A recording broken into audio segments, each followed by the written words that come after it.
Please note I'm not doing reversals when I'm looking at the deck.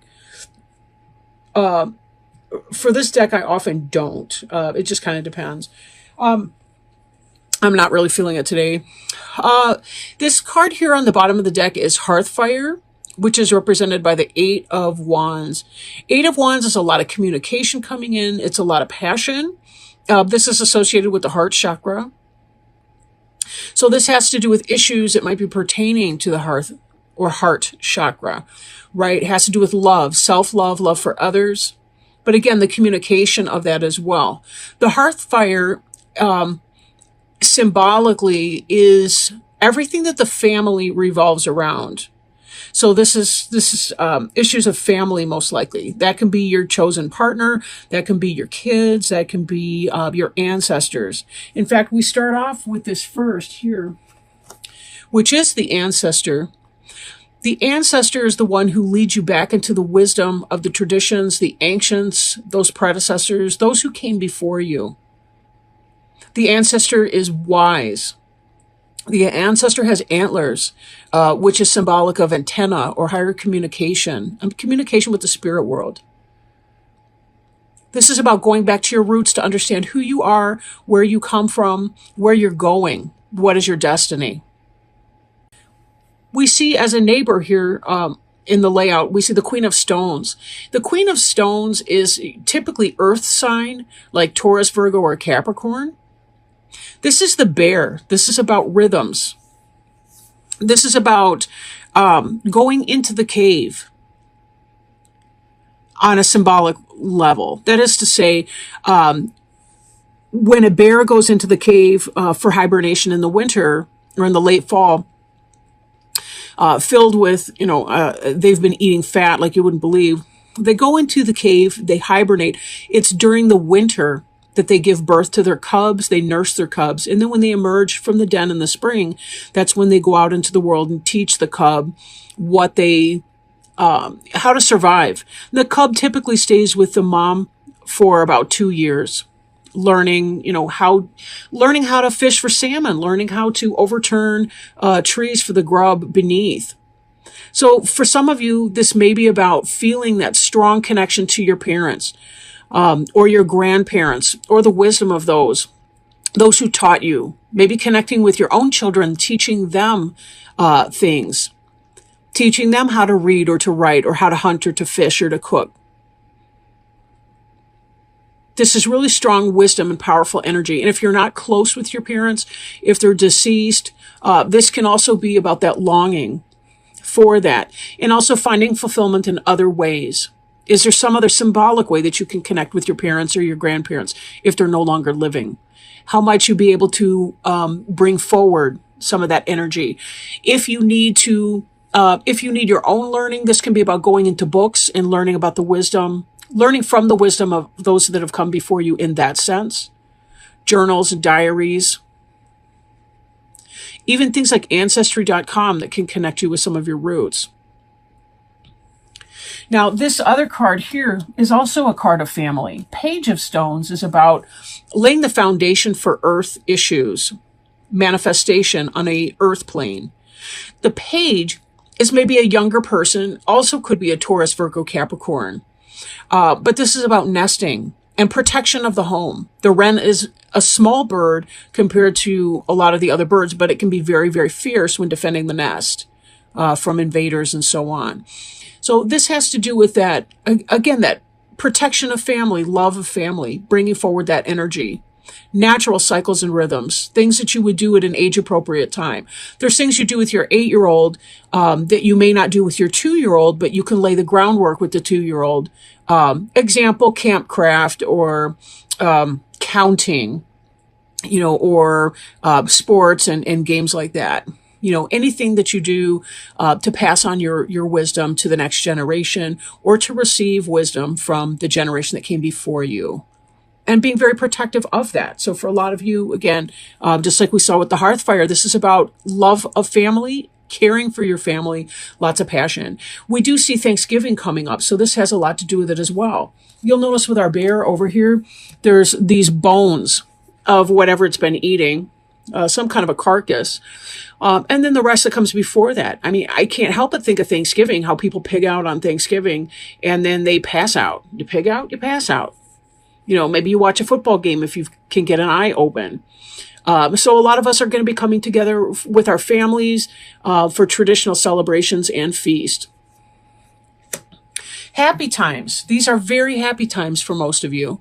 Now, the sun could be a Leo, potentially. The sun is the planetary ruler for the horoscope sign of Leo.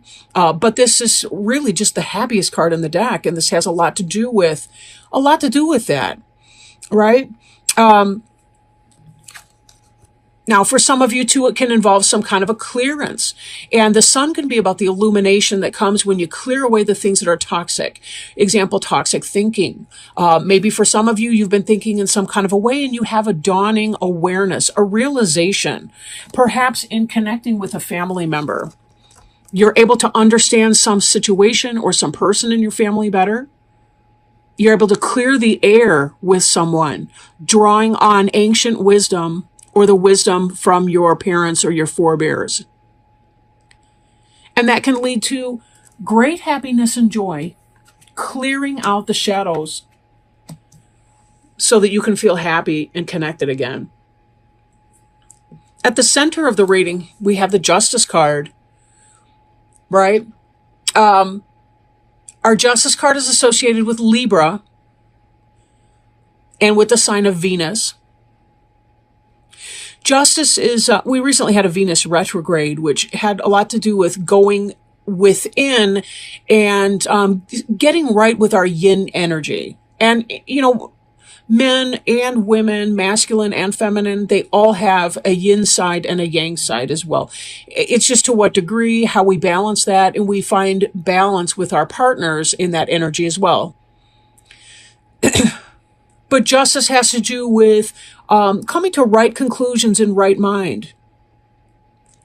Understanding something, being right about something, or having a happy legal issue that's resolved. I see also in your present issues of protection, which ties me back to this Ren energy. Some of you may be trying to protect someone that you care about, someone in your family, from the blistering effects of the sun, too much sun. Sometimes people celebrate too much. They take it too far. They get too drunk. There could be a protection, a legal issue. Some people may get in trouble driving under the influence of alcohol. And you, Aries, may be trying to help your family member square that. Just like we saw here that the sun is the happiest card in the deck. Coming next, we see this protection where the deer, there's a fawn in here, is seeking protection from too much sun. It's gotten burnt at this point. While I don't feel that that necessarily chips away at the happiness that you felt at the previous moment, when I tie these two together, it could be that there is some kind of a legal thing and you're trying to protect someone you love from that. Example, driving under the influence. Maybe they get caught up in legal trouble because of it. Too much partying, too much fun. This could be something that is coming to bear, literally, figuratively, metaphorically, because it's their time. You know, you can only drive under the influence so many times before you get caught. It's fate in that way. Now, some people are better at getting away with it than others, but whatever. So possible legal issues, and you're trying to do some kind of protection for that. For some of you, for this clearance, it could be that you're setting boundaries with people that are taking it to an extreme and saying that you don't want to, you're done with it. Because coming forward, we have this Ren, this protectiveness of your home. You don't want bad elements or uncomfortable situations being brought into your home at the end of the month here, into your Thanksgiving. Sometimes there's being done with something and setting that limit and saying, no way. This is the world tree. That's about completion of a major cycle. So for some of you, you have found some clarity, some connection with your ancestral roots. Again, I'm thinking around the holiday of Thanksgiving, but you may not celebrate that. Whether you do or not, this still is a time of year. The fall is just that time of year where we go inside of ourselves and we try to understand what we've been doing in the masculine parts of the year. Once we hit that autumnal equinox, we're kind of going within into more of a yin energy. It's more internal. It's more reflective. It's more introspective. It's less active and more inactive, but there still is activity that goes on underneath the soil.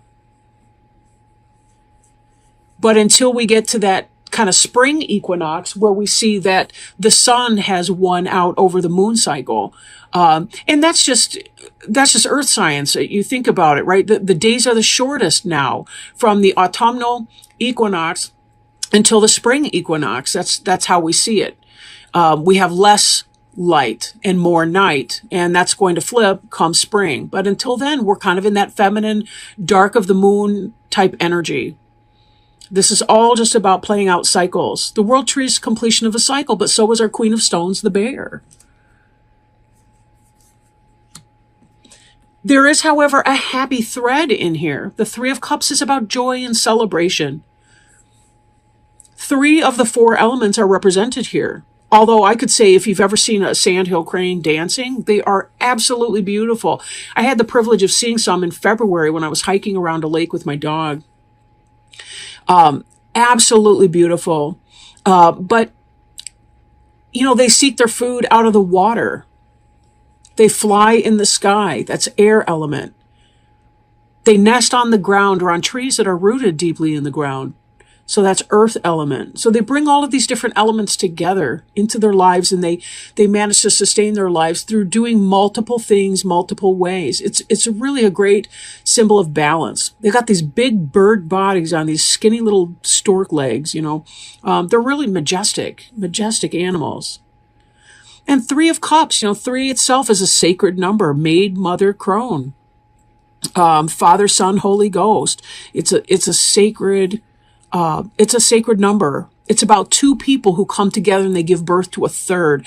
In that you can say there's the individual spirit of each person in the relationship, but then when they come together, there's an additional energy. It could be literally a child, could just be the combination energy of the 2 of them together, what they can accomplish. Kind of the elements, you know, the sum of the elements is more than the there's a saying for that I can't think of right now. Something about it's more than the sum of its parts. It's kind of that.